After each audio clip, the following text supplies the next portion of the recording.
If someone wants to breathe correctly, where should their tongue be?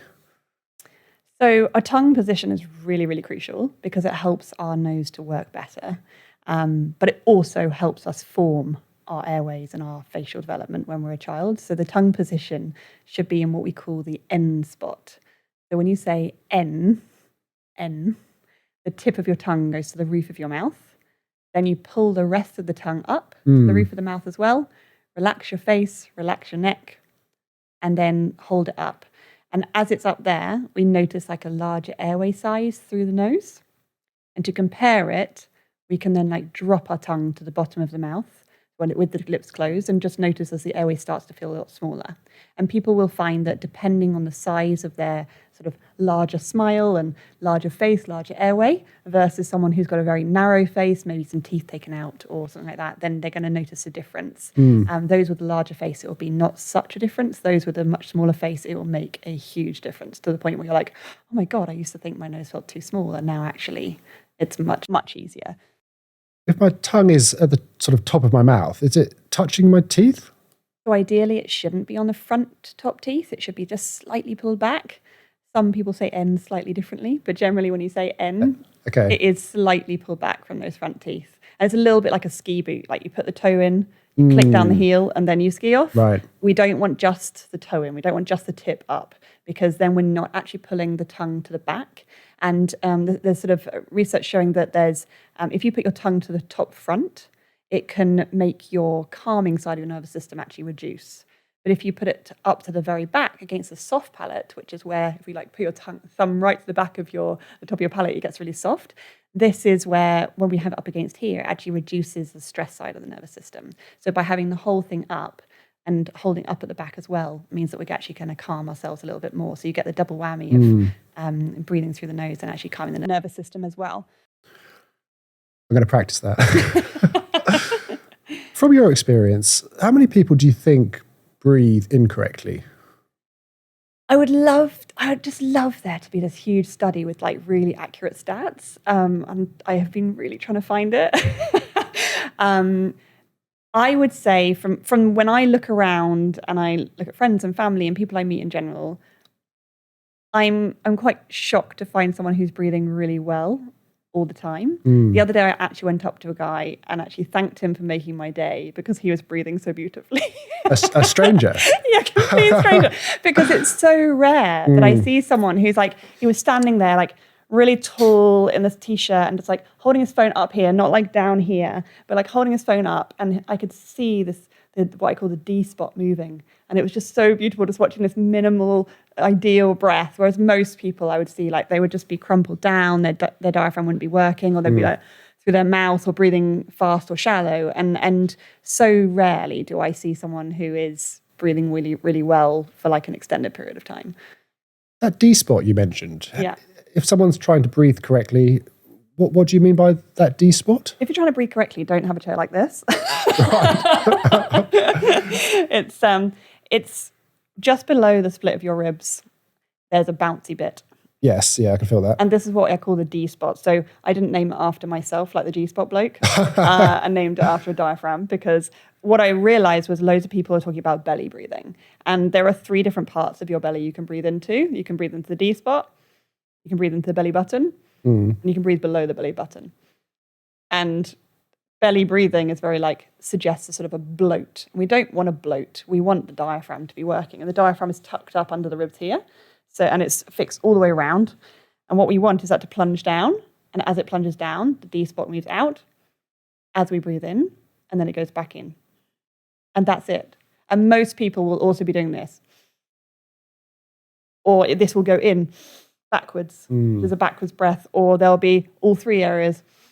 And so this is what we call an overbreather. So somebody who's breathing more than they need to for the scenario. If I'm sitting here really chilled out, I shouldn't need to breathe any more than just using the diaphragm to the point where I just see that D spot moving.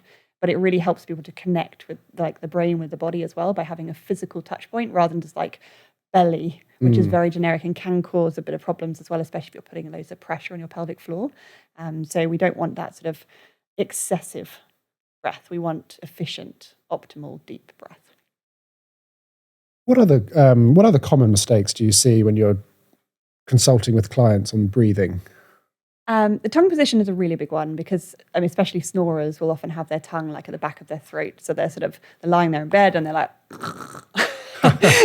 and versus if you put your tongue in the right position, same face shape, same airflow, and yet you don't snore. So that's like a really typical one of just tongue position needs changing. That then also helps people use their nose for the first time. But also I see a lot of upper chest breath. The one that really gets me is the deep breath. So someone says to you, okay, take a deep breath. And if you've watched any cartoons, every cartoon does this. A lot of yoga teachers, not all, some of them teach different ways, but I see a lot of yoga teachers doing this. And also, your well-meaning friends or family or parents. And they'll say, take a deep breath, and they'll show you. They'll lift into this upper chest, maybe even their shoulders as well. And then they'll breathe out through their mouth like this. And a deep breath should go deep into the bottom of the lungs. So if you imagine an upside down tree, like a trunk, the branches, and your canopy is at the bottom here. You've got a few leaves up here. So yeah, you can breathe into it, but it's really, really inefficient and a lot of extra energy and using all the muscles that are backup muscles for when you're cramped in a chair like this and you can't breathe in your diaphragm, as opposed to using your diaphragm properly and actually drawing it down and filling into those optimal area of the leaves and getting, the best transfer you can for the energy you've put in. So the deep breath is like the biggest one. I'm just like, we just need we need people to know. And if you think about the education in the breathing world, it's like slogans on t-shirts like, just breathe. And you're like, I am breathing. So you either know what it means, in which case you do the right thing, or you don't know what it means, in which case it just sounds like a ridiculous thing. But the deep breath is one where people think they know what it means. And yet, we'll kind of talk about habits today, but a real crucial one is we can retrain our breathing habits, our subconscious, unconscious breathing habits, by using our conscious breathing habits to do so. But if our conscious breathing habits are backwards and wrong, we're obviously not going to improve those other breathing habits because we actually think we're doing the right thing when we're doing the opposite. And that's one of the most crucial areas that I think we need to re-educate on. That's kind of part of my huge mission. So interesting. So how does one start to retrain their breathing habits?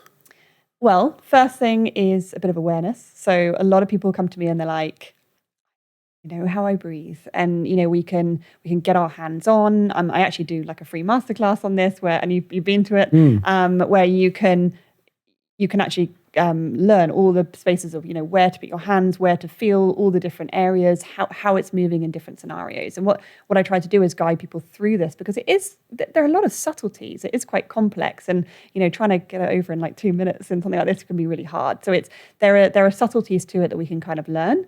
But getting your hands on and just feeling is the first thing. And then it's a case of actually watching and seeing if you're feeling what you can see, because often there's a disconnect. If somebody's an upper chest breather, they might be like, yeah, I can barely feel anything. And yet they're, like this.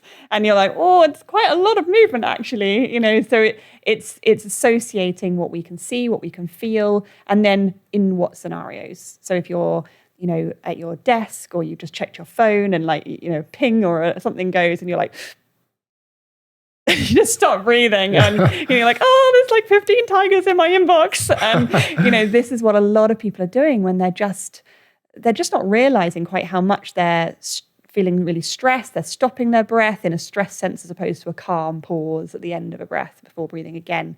And then they're sort of starting to increase in the upper chest. They're starting to go through the mouth. So just bringing a little bit of awareness is the first step. And then it's a case of starting to stack little habits using techniques that are the right techniques as opposed to, as I said, like the deep breath that is often got wrong. So it's that little bit of education that we're missing. And without that, I think it's really bloody hard. Most people are maybe trying to learn from like Wim Hof, which is a hack, which is like, it's got its place. It's amazing.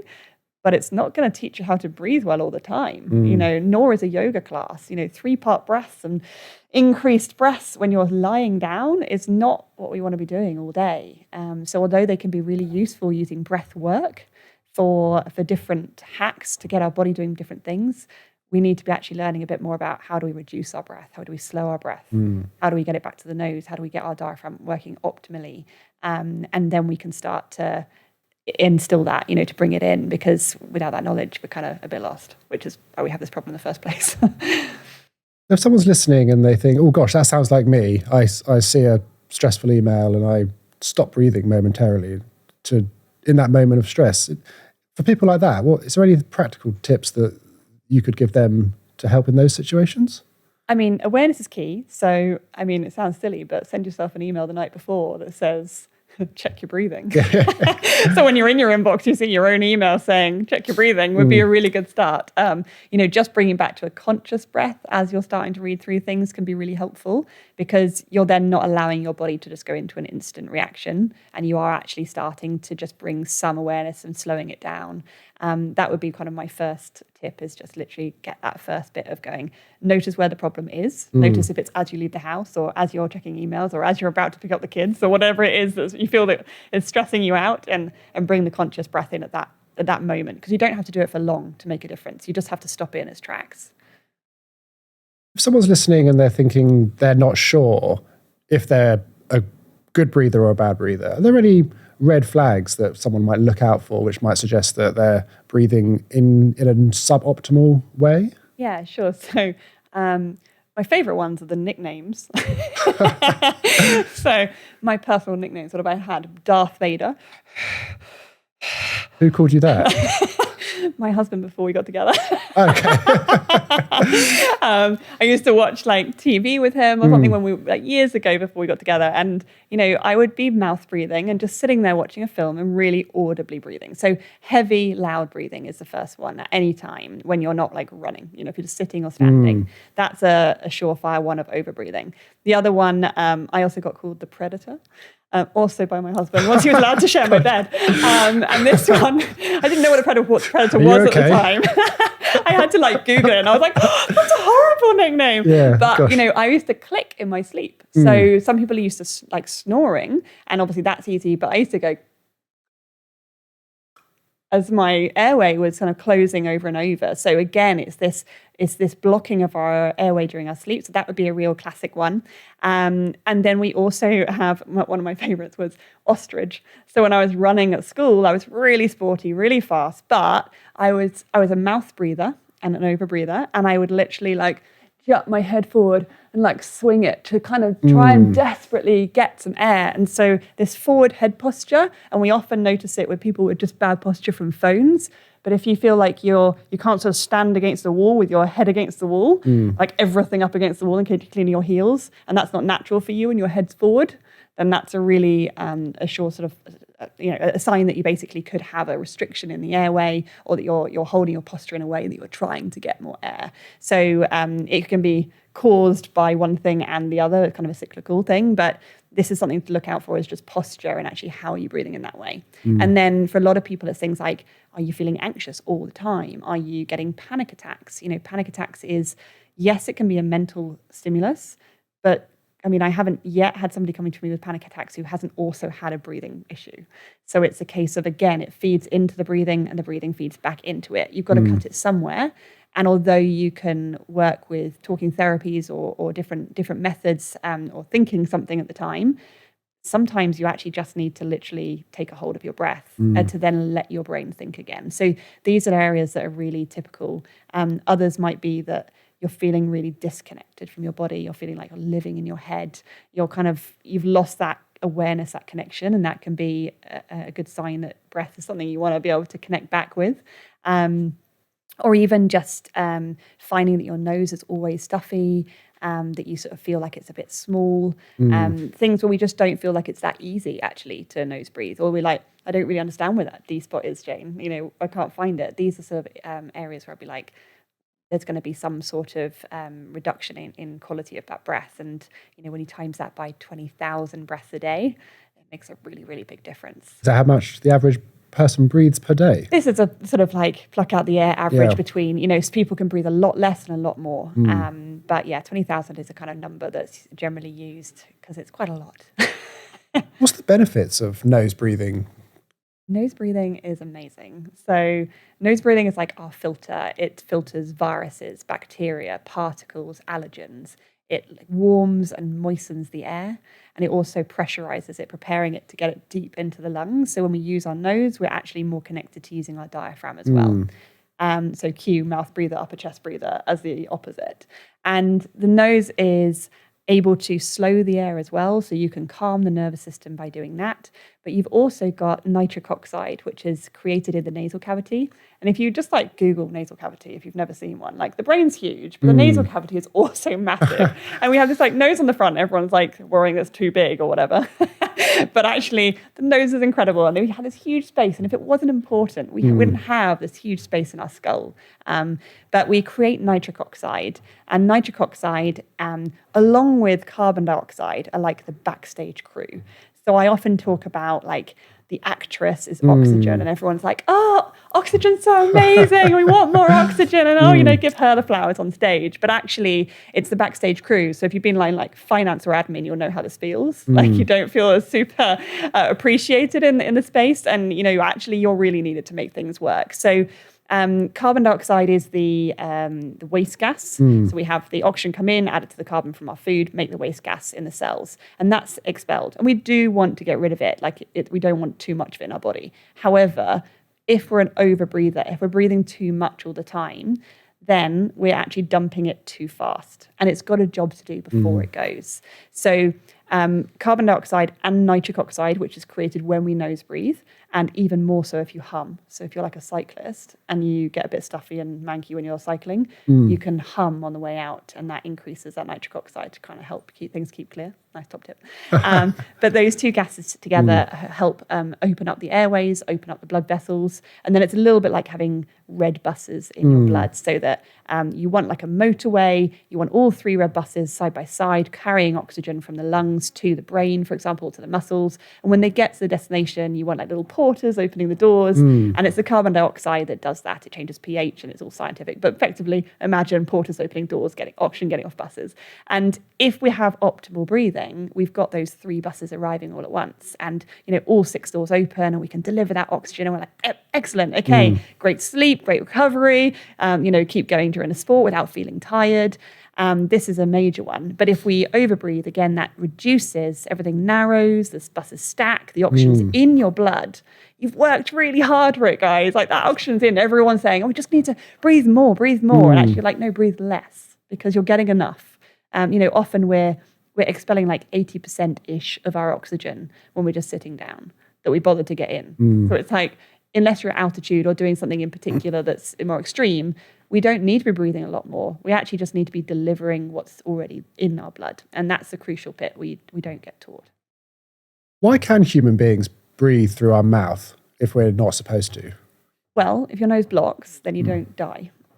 That's a good reason. If it gets damaged, punch in the face, whatever, you don't die. It's a good backup. It's a good backup plan. Yeah, breathing is kind of crucial to us living, so we need a way to survive. But there's a very big difference, as you know, between surviving and thriving. And so I was a mouth breather till I was 30.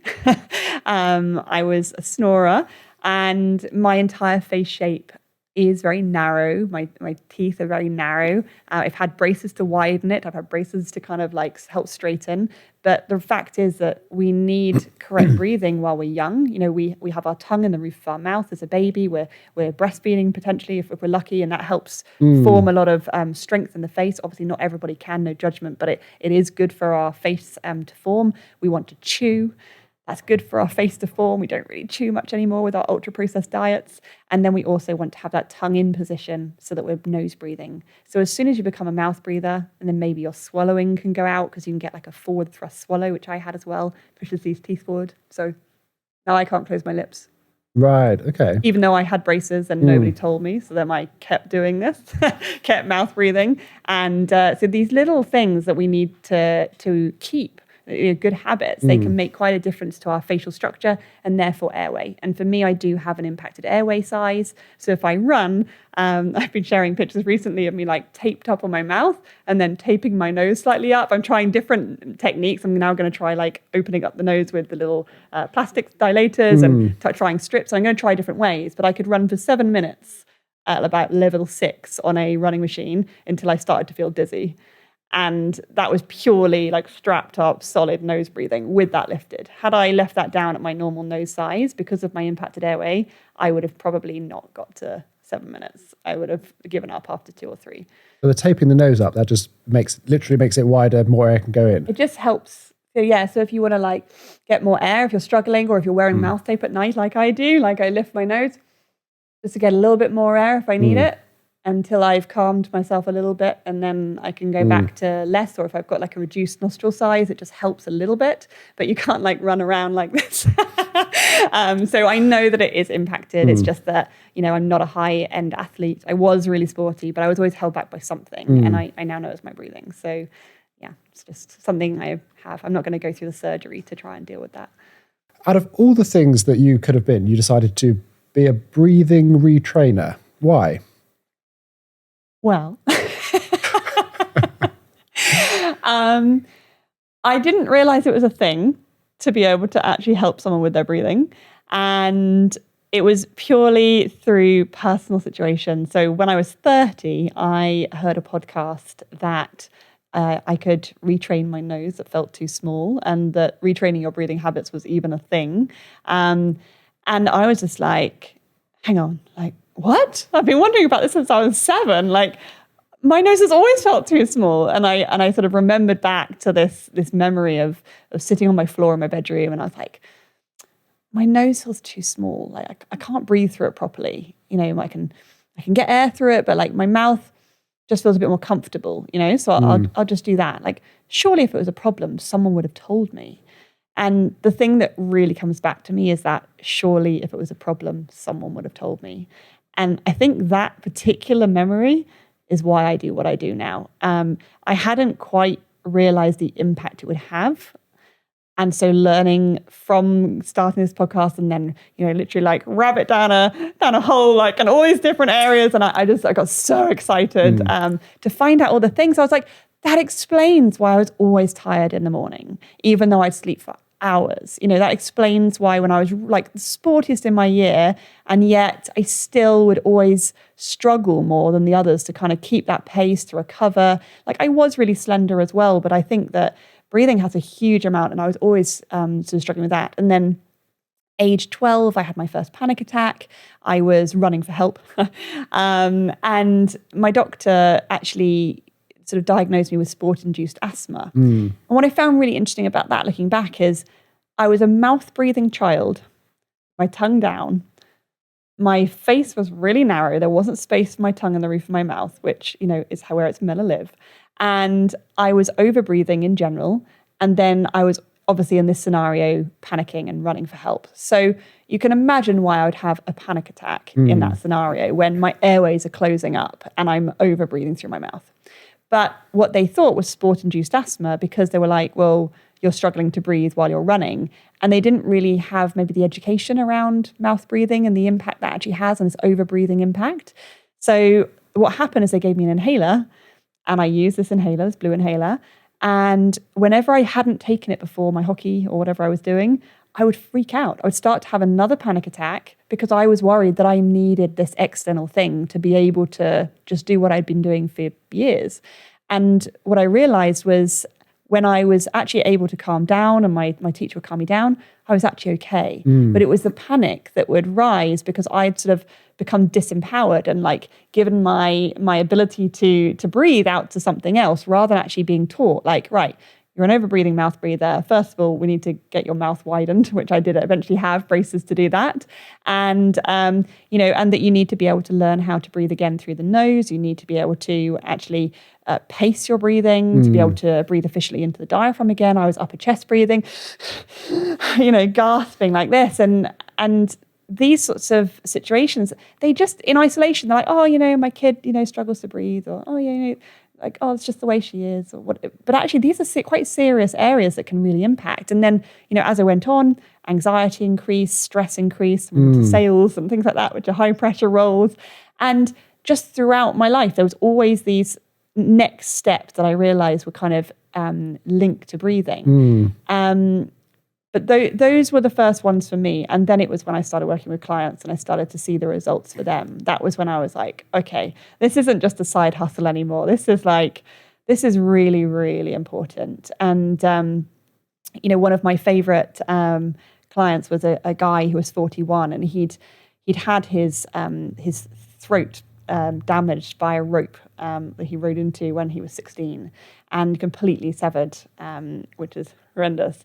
And he obviously had to have life-saving surgery, was in a situation where he was not able to sleep in his bed with his wife. He was lying on a yoga mat downstairs in the bedroom, downstairs in the lounge, because he didn't want to wake the whole family, and yet it's still too close. Snoring like a jet engine, sleep apnea, scared to go to sleep, and feeling really anxious. If he got anxious, his voice would go really tight and squeaky, and he had this impacted airway from the accident. And he kind of came to me and he was like, can you help? And it was quite early on in my career doing this, and a sort of friend had recommended saying you should talk to this breathing lady. And I was like, look, quite honestly, I have no idea. Like I've not dealt with this sort of thing before. What have you been told medically? And he was just like, well, I went through everything. I went to physio. There's nothing more they said they can do for me. I've been to the doctor. They tried to give me a CPAP, couldn't get on with that. And I was like, okay, well, you're not breathing well. So let's just start there, and you let me know how it goes. And within 6 weeks, he was back in his bed with his wife. He was mouth taping at night, and obviously there was going to be some noise, because there always was when he was breathing, because of how impacted his airway was. But he was able to stop napping in his van in the night. He was able to have energy after work for the kids. He started doing sport again, because he couldn't even run without collapsing before that. So, his entire life changed from just changing his breathing habits. And I was just like, I need to give up the freaking day job. Like this is such a mental, I knew it was important on me. I knew the impact it had on me, but for somebody more extreme, I just realized like this is very, very powerful. And that's when I kind of gave it up. And next person I met was my postman, and he became a client as well. Bad breathers are all around. It's just purely a case of, does somebody actually feel that they're struggling with anything, and that they can then realize this may be linked to breathing, and two, is it big enough a problem for them to actually bother? And that's the only thing. Most people just need to know a slight tweak. Some people need a lot more help than that. When I think of like the ADHD community specifically, and these are issues that everyone faces, but within the ADHD community, they're really common: anxiety, trouble sleeping, focus, and burnout. If we start with anxiety, for example, if someone were to look at their breathing techniques, can that help with anxiety? Yeah, so anxiety is like a vicious loop. If you look at an anxious breath, it's usually sort of higher in the chest, a bit shallower, shorter. It's often through the mouth, but that's sort of exaggerated. You can often see it. And so there are always going to be anxiety triggers in life, and we can work on those through certain other methods. But when you feel an anxious breath, if you're already an upper chest breather, you can't feel the breath that's changed because you're already there. If you retrain your breathing habits to become a diaphragmatic breather, where I'm not sitting here right now like that's normal, this is not my norm. My norm is down here. So if I sort of suddenly go, I'm going to notice the difference. I'm going to feel it, and you're going to visually see it as well. And you can cut in there. And you can start to use breath work or conscious breathing, whatever you need to do to stop that going any further and nip it in the bud. And therefore you stop it going on. The other part of it is if you retrain your habits to something where you're not always exacerbating anxiety coming on, for example, like women when they're premenstrual notice an increase in their heart rate and their breathing rate. And it's so subtle, we don't notice. But we definitely notice the extra level anxiety, etc. So being able to change the habit in general, so it is slower, it is further down. We have got these conscious habit stacks that I kind of create. This allows us to check in more regularly throughout the day as kind of just a routine habit, as opposed to being like, oh, I must do what my physio told me. That we never do our physio exercises, but this is different to that. This is actually changing your way of life. And so you actually can nip it in the bud well before it comes on, because you've got so much more control, because you're just doing it subconsciously now. So it makes a really big difference. What about if someone struggles to fall asleep at night? Again, I bring in a habit at bedtime. So all of my clients will actually have a 2-minute bedtime routine. That's it. I don't ask anybody to do more than 2 minutes. because this is why it works really well for ADHD. A lot of people struggle with breathing when they have ADHD because it's a bit like either it feels a bit like a trigger for them that as soon as they think about their breath, they're like they're suddenly over breathing, like, or like if they think I'm looking at them and I'm like, I'm really not watching all the time, I promise. But this awareness at nighttime of like, we need to slow our heart rate down, we need to calm our nervous system, and we need to also prepare our breathing so it's not like, which is what some people are going to bed with effectively. They're taking the stress into the night and then they start to snore with this rise and dump. And when we can calm our breathing habits, we can get back to our diaphragm, we can reduce it when it's no longer a norm for us. We can get the benefit of the daily breathing, but also that last, just preparing our body and making sure that we've brought it down. We don't carry on those habits straight into sleep. And it makes a huge, huge difference. So interesting. And if someone's listening and they struggle with focus, is like an increased ability to focus on a knock-on effect of less anxiety, or is there like specific breathing techniques that focus primarily on focus? I think focus is actually a little bit more complicated than we give it credit for. I think people struggle to focus for different reasons.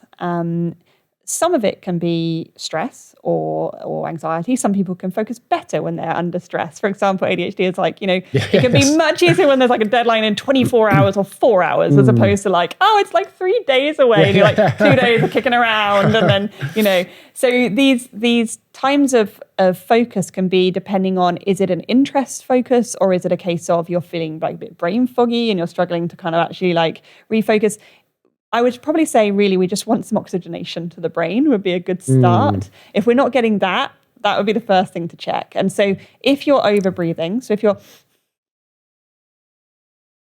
through the nose even, but you're sort of like effectively shallow, very fast breathing, even slightly audible now, that's not going to be great if you want to actually deliver that oxygen from those buses. Your buses are kind of driving past right now.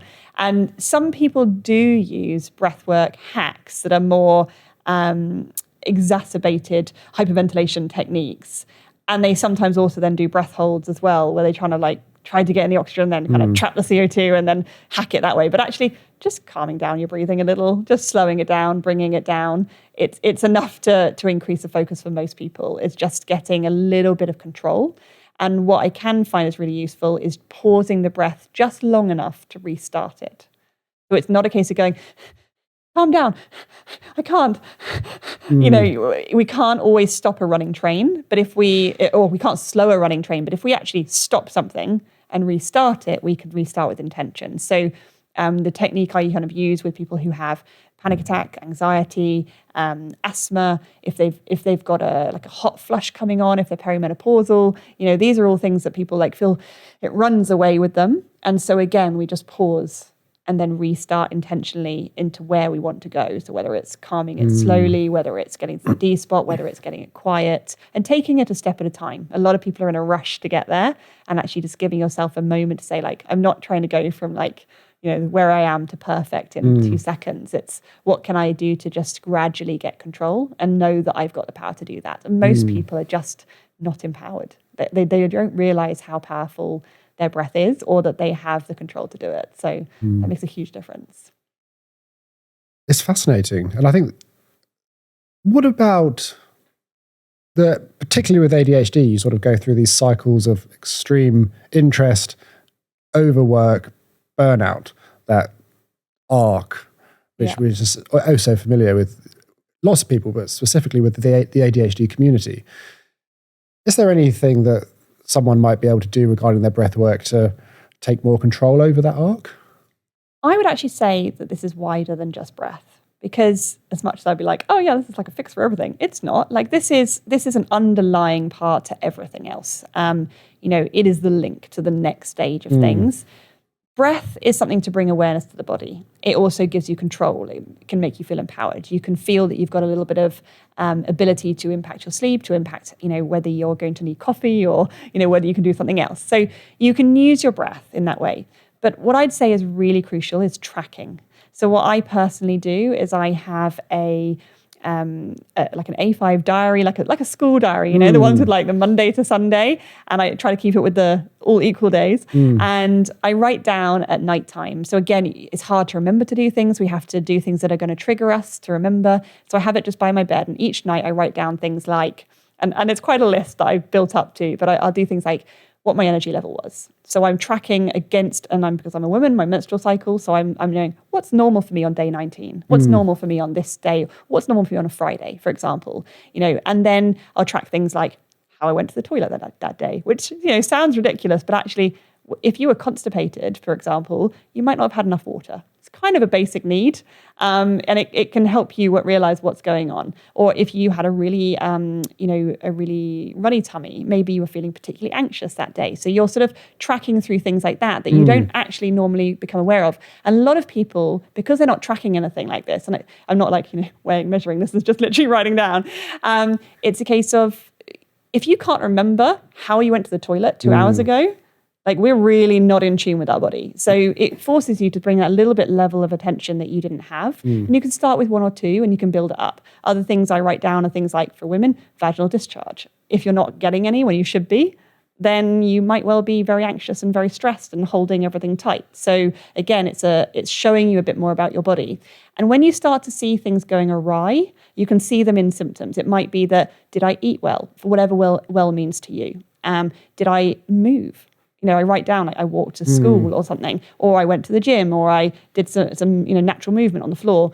But if I didn't write anything down, because I'm like, I didn't really do anything, either I can be like, well, before I go to bed, I'm going to go and do 10 minutes. So I've done some movement today that I hadn't otherwise done.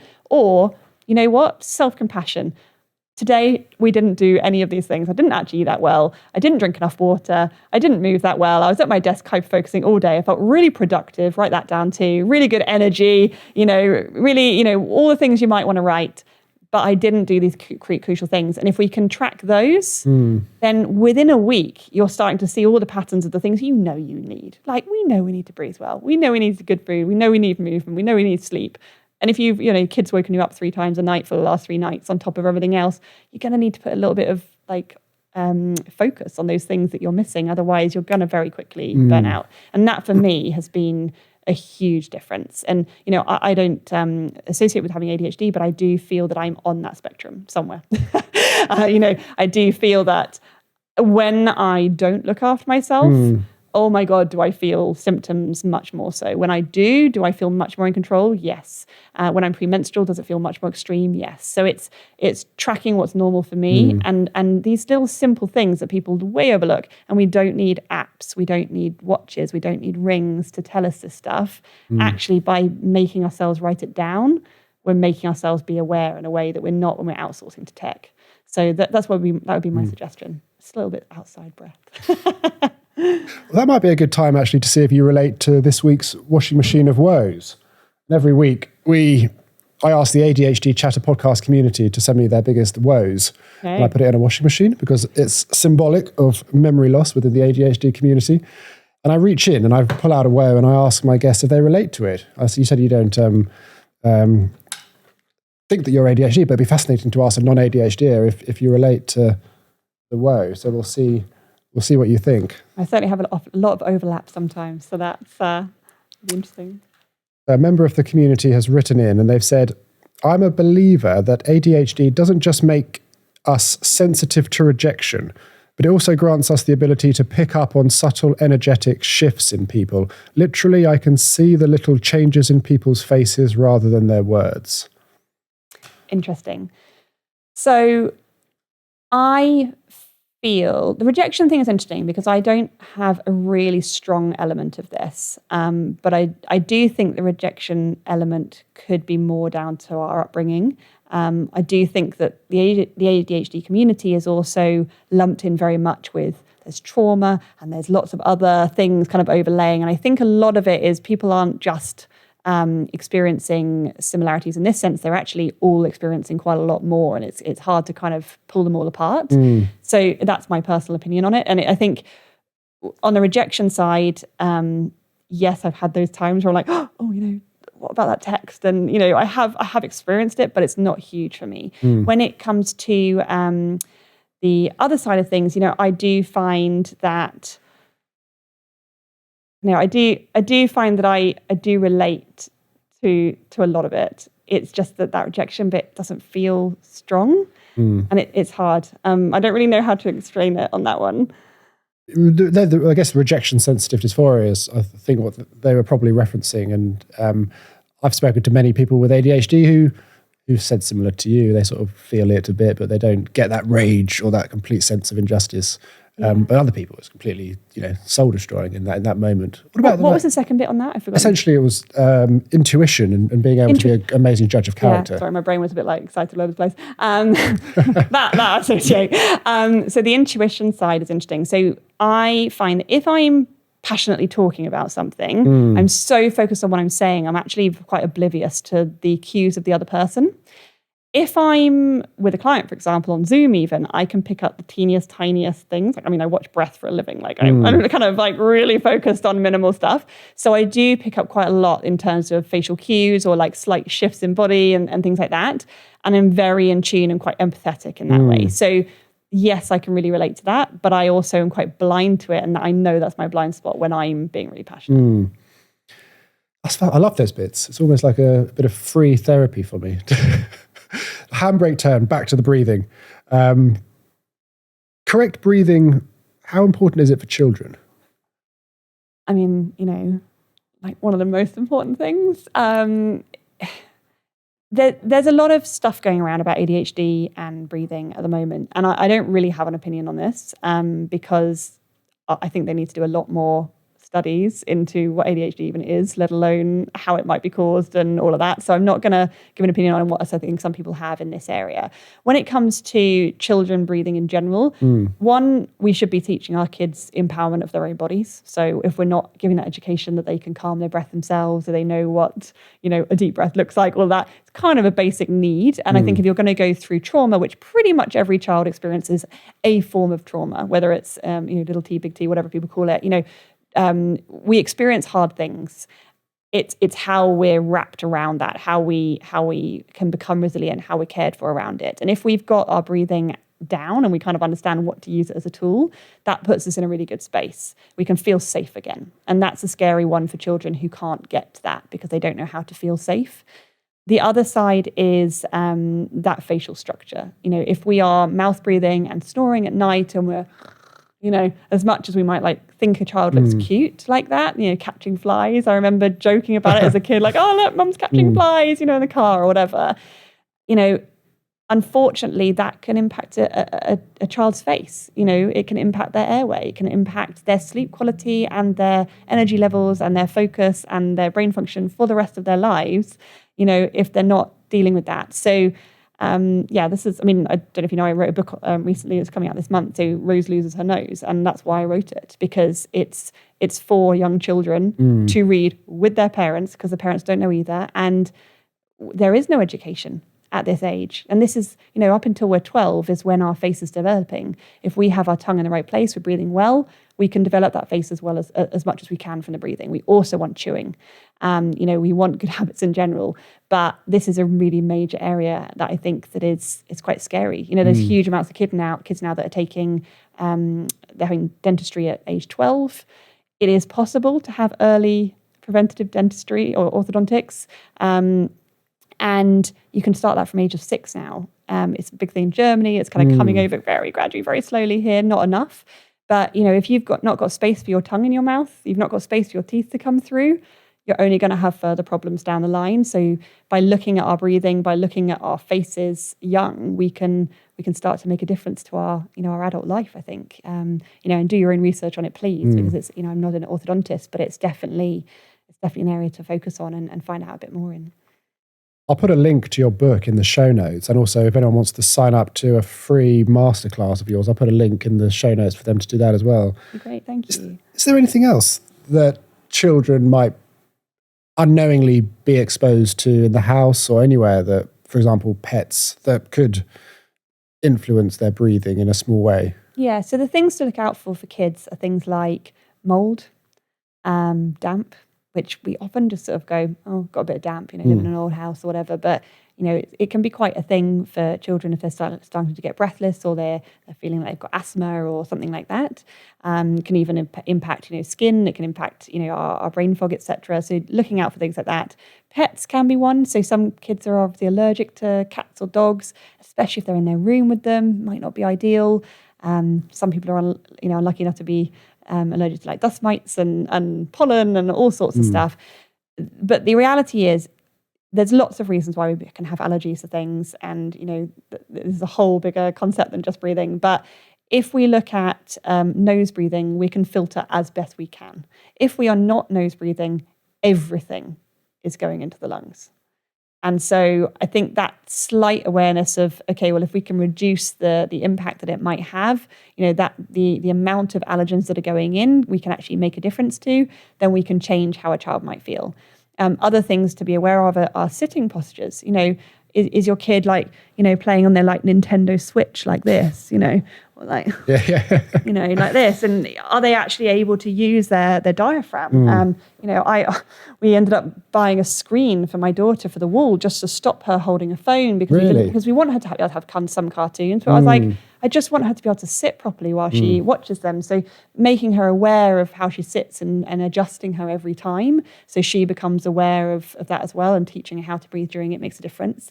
And then things like, if you're becoming teenagers and you are slouched down, or you're even adults, we're trying to go on our laptops, these make huge differences to how we're then going to be able to use our diaphragm. And from about the age of 5, kids start school, we sit down pretty much all day. There are obviously times we do get to run around still, but we're doing more and more and more sitting, less movement, more sort of impacting on that. So just realizing that we need to bring a bit of awareness to this and see what we can do to counteract it wherever possible is all we can do. Just following up on from that, the sitting point you mentioned, I saw you were connected to you wrote about quite a scary statistic that 80% of people have screen apnea. Is that when they're at work at a desk and they sort of stop breathing? Ooh, I don't know if I wrote that stat. I might have been in a thing with it. So screen apnea is quite interesting. So we find a lot of people that they're sometimes they're hunched, but quite often it's just a case of seeing a trigger that's putting them into a kind of fight or flight. And, you imagine if there was sort of a wild animal and you just stop breathing while you suss out the situation to see if it's really dangerous, whether you should freeze, whether you should run, whether you fight it. I don't know. For that moment, we just freeze. And I think when we are constantly on high alert because our nervous system is kind of a little out of whack, or our breathing is kind of not necessarily as functional as it could be, and we have these triggers and this lack of awareness, we are then really being impacted. I still do it very occasionally. It is, we are meant to react in that way to a stressor. It's more a case of what is a stressor to you, and are you constantly on high alert? I went out with a friend a while back for a meal, and she was so stressed and so on high alert all the time that somebody just kind of came in to go to a different table, and she was like, I really hate it when people stand there, and she was really bothered by these people just here. And I was a bit like, shall we move? Or, don't want to cause a problem. But it was they were just going to their table, but because they were sort of really close, she just felt threatened the whole time, and has gone through some support for it to try and work on that kind of stress level. But we can see in our breath, we can see in our movements, we can see in how we hold tension in our body, quite how stressed we are. And stress can be good for us, but when it's chronic, it's not ideal. You mentioned mouth taping earlier. Yeah. What is mouth taping? So mouth taping is a very it's a new sort of thing that people are really into at the moment. It's got into the papers and things. I use kinesiology tape, which is the sort of thing. So I have these on my website so people know the brands, because some cheap brands can give you what's it called, blackheads and things like that. Not very nice. Do you want a fresh one? Yeah. Okay. Brilliant. Thanks. So mouth tape can be any sort of skin suitable tape. And obviously, if you've got potential allergies to things, you want to check it first. And it's not suitable for everybody, especially not straight away. So if somebody is having panic attacks, struggles to hold their breath for a few seconds, gets breathless really easily, can't slow their breath in the yoga studio like at all compared to other people, then this would be a sign of like a potential sort of CO2 tolerance that's reduced.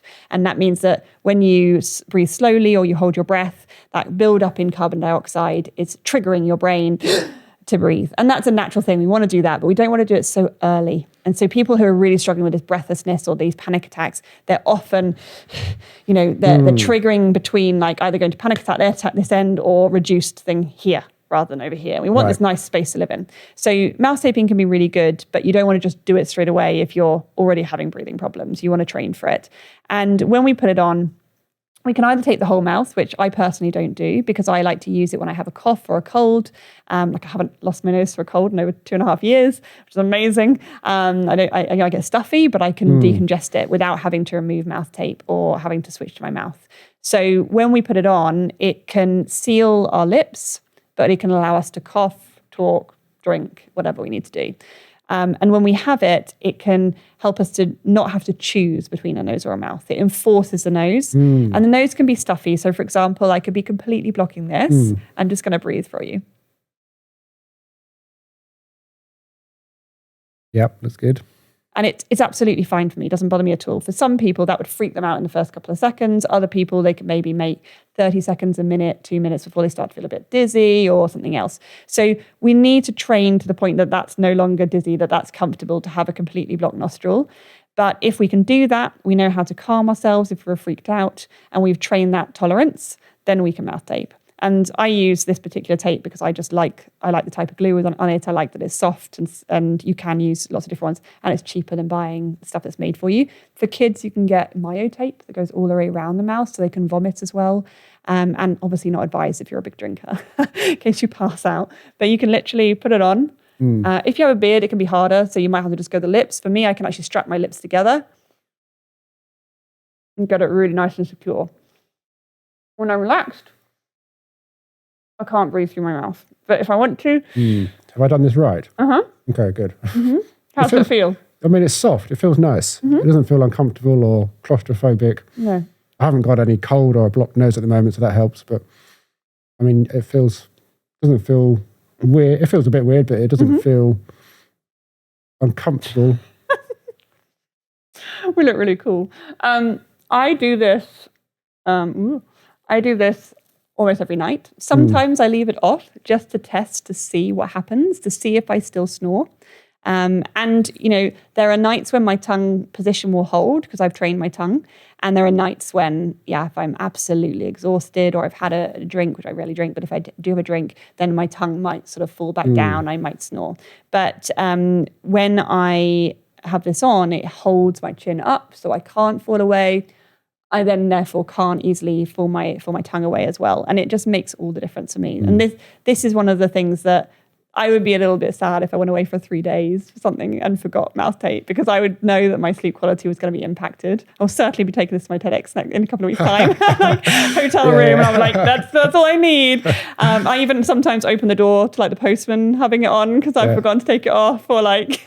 It's a great start to the talk as well if you come on stage with it on. I did think about that, and then I was like, but if I take it off and I've got this little strand of like yellow or red on my face, it could be like ruin the whole thing.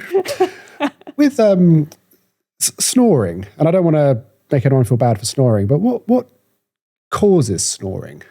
It can be a range of things. So one, we can have a compromised airway. So if, for example, we've had injury or we've had like mouth breathing as a child and not forming our faces as large as we can, it can also be a genetic thing that our faces are smaller. Sometimes you get families, they've all got really, really tiny faces.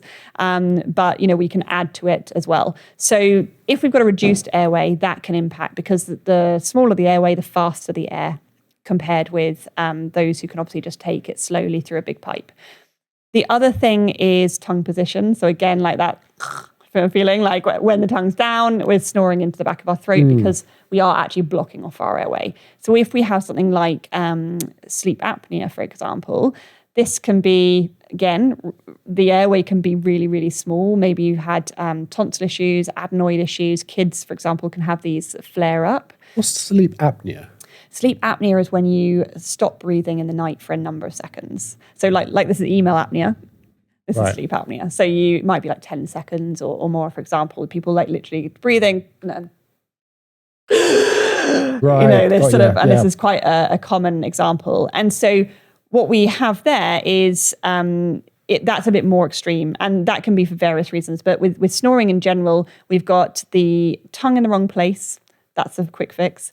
Then it's the airflow can be too fast, which can be reduced airway size, but it also can be you just need to retrain your breathing and that you need to slow down that flow, which often you'll get an improvement even if you don't stop snoring when you change that flow.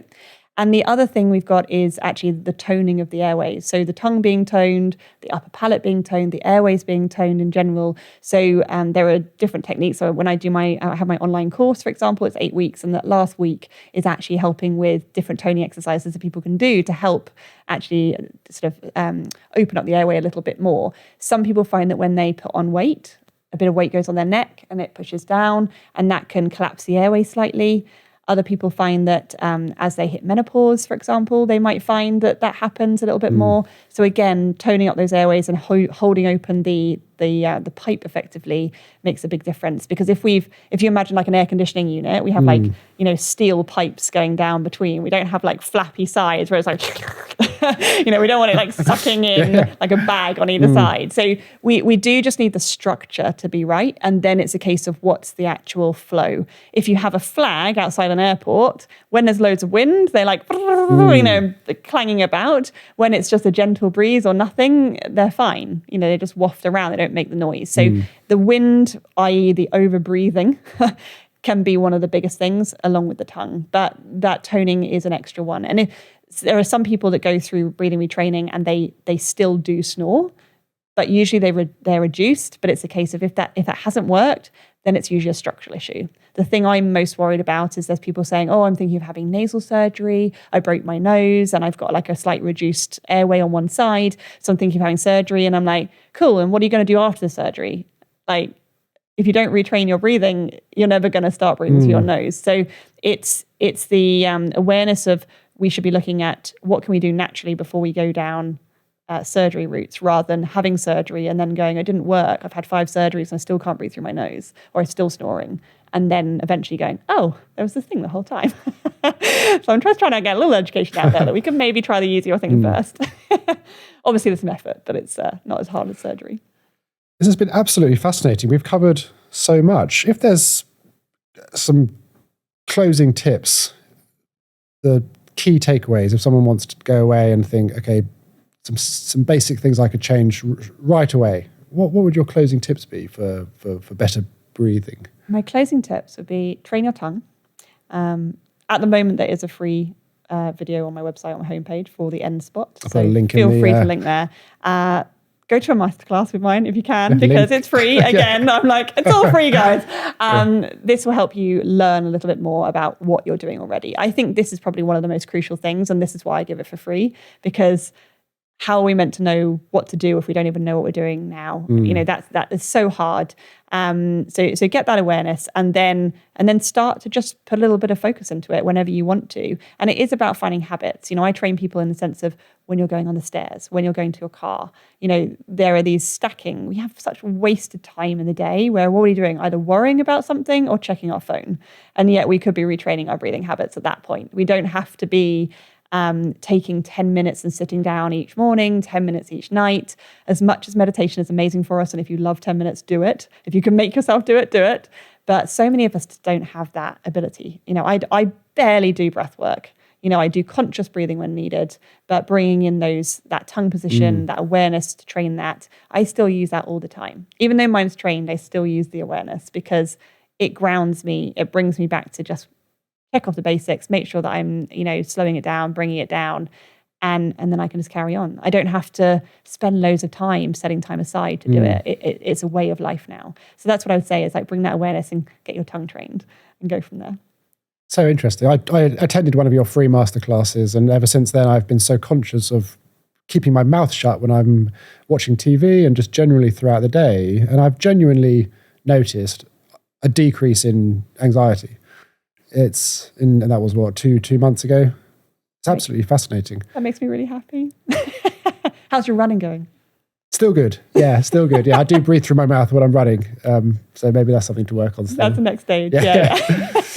No, it's just, it's honestly an honor to be able to help people in this way. And like, obviously I've got to make an income from something, but why not from something you love and that does something great for people? But it's just, it never stops warming me. Like whenever people are like, it's just life-changing. And I'm like, I know, isn't it? But it is basic. And I think that's the thing, like, it's not complicated. It's just the slight subtleties that make it hard for some people. Most people that listen to this will be able to go away, try their D spot, try their N spot, and already be feeling a difference. And that might be enough for them. Other people will be like, I'm really struggling and I really need my hand held. And those are the people that might need help. But there's so many people that just need to know the education. And then, tell it to kids. Buy the book if you want to, But no, it's a case of, there wasn't a resource in the world. And I want people to be teaching the next generation because we can make such a difference for them. Well, thank you so much for sharing your knowledge here today. We're honoured to have you. Thank you so much. It's been amazing. Thank you.